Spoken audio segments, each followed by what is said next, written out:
আসসালামাইকুম রহমতুল্লাহি ওয়া বারাকাতুহু। এই যে আজকে ভাজা হলো নারকেল আর পেঁয়াজ আর রসুন ভেজে নিলাম। তারপরে হচ্ছে সরিষা বাটা, আদা রসুন বাটা আর হচ্ছে যে সরিষা বাটা দিয়ে নিলাম। সামান্য একটু হলুদ গুঁড়া, একটু ধনিয়ার গুঁড়া দিয়ে নিলাম। এখানে চিংড়ি মাছও দেই, আজকে চিংড়ি মাছটা দিব না।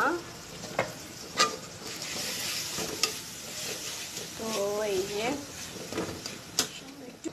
সামান্য একটু লবণ দিব। এই যে শাপলা, আজকে রান্না করবো শাপলা।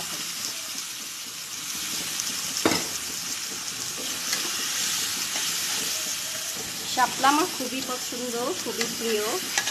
সাথে চিংড়ি মাছ দিলেও ভালো হতো, কিন্তু আজকে এভাবেই রান্না করলাম।